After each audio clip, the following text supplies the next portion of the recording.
statement right now.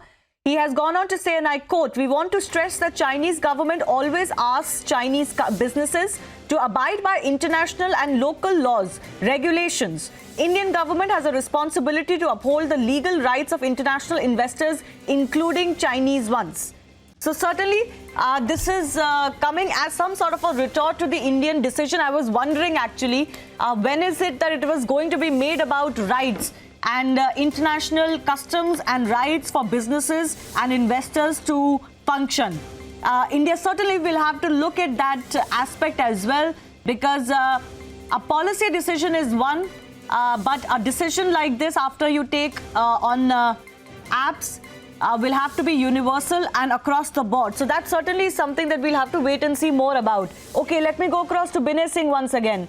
Binay Singh, the Chinese ministry seems to be suggesting that Indian decision is not, upholding the legal rights of an investor, of a private company to operate in a country. Shivani, China is not in a position to give suggestions to India or give any dictation to India. India is not that India of 60s. I think China has a misconception about India, that India still is India of 60s, but India is not exactly that. And by banning these 60 apps, Shivangi, I think India has sent a very simple message, very loud and clear, that you are going to get the same treatment you deserve.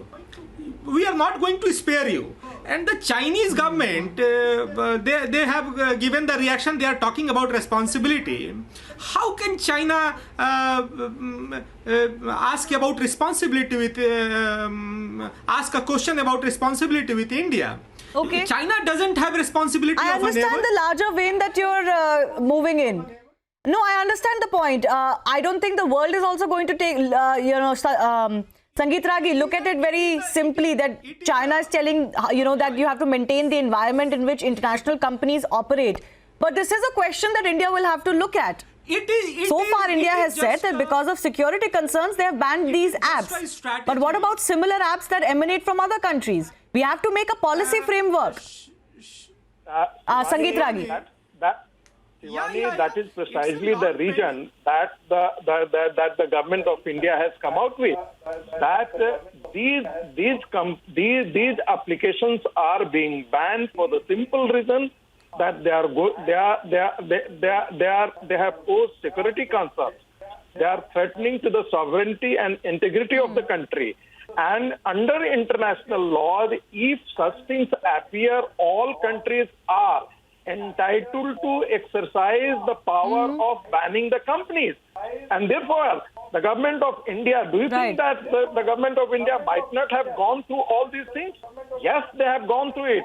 And that is the reason that in the statement, the Ministry of Telecommunication has come out with the reason that because these apps are spying on the data or the information which is likely to threaten the integrity and sovereignty of the country, that is why we are banning it. It is not being banned for the business reason. It is not being banned just because they have a they have a better business and we are getting a business deficit or the financial deficit in the country. We are not preventing it for that reason. We are preventing it for the reason because they have become a threat to there's also a parallel, Sangeet Ragi, with some of the decisions that are being taken across the world with respect to 5G infrastructure in many countries related to Huawei, right?